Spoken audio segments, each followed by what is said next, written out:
Okay, part 3, voice acting for effective teaching, part 3. Okay. Formula sa paggawa ng character voices. Nung nagsimula ako manggaya ng boses nung 7 years old ako, malay ko namang may formula na yan pala sa paggawa ng character voices. No?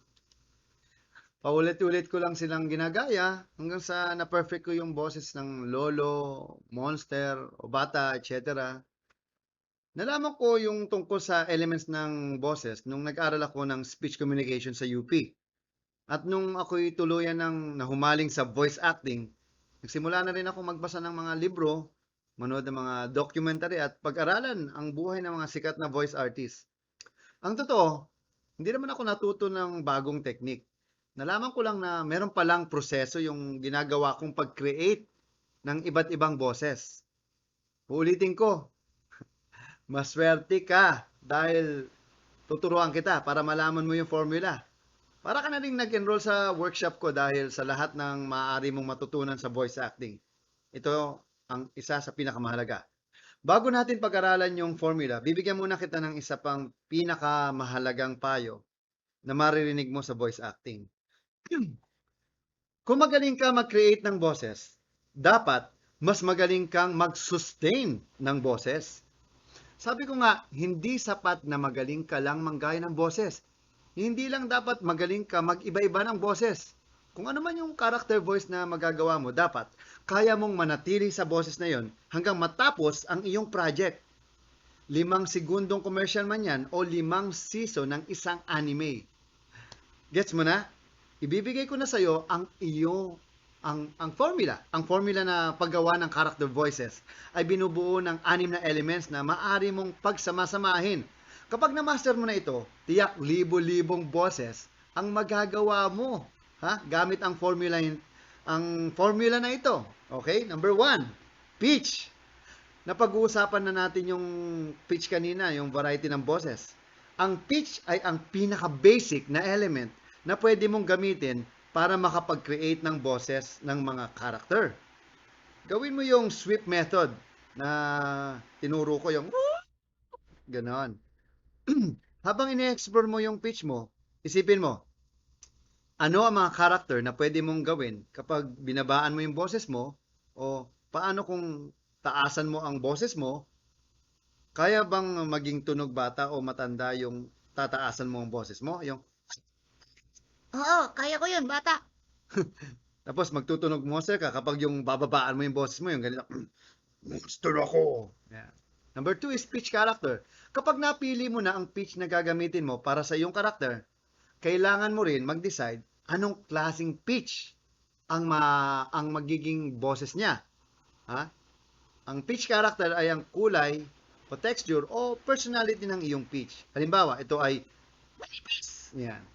Hangin. Garagal. Malinaw. Suwabe.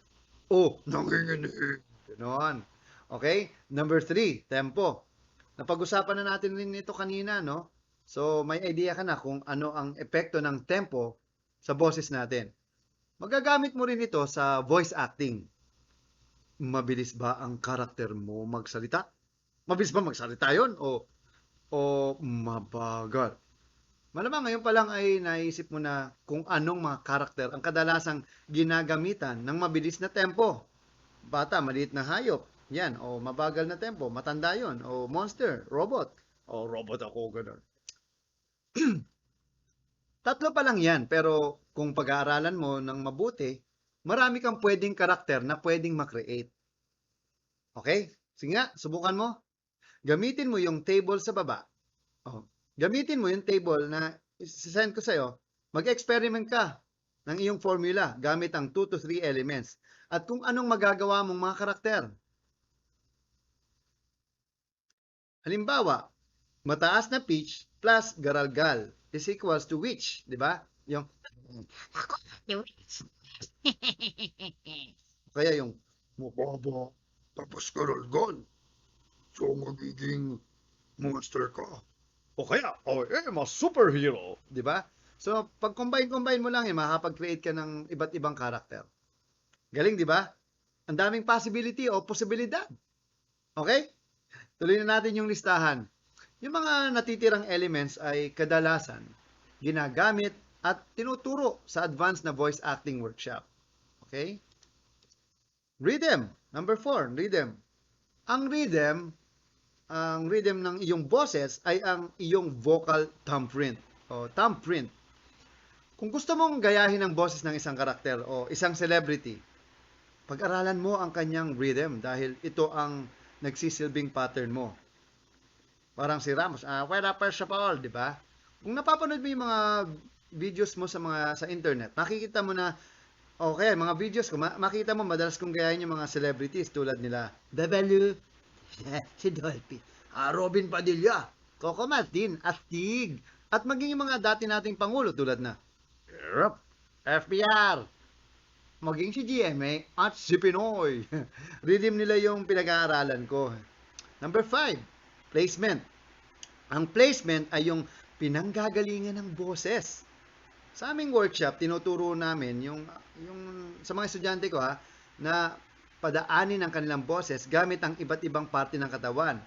Kung saan yan manggagaling. Ang pinaka-common na placement na alam natin ay ang nehan yung galing sa ilong. Galing sa ilong.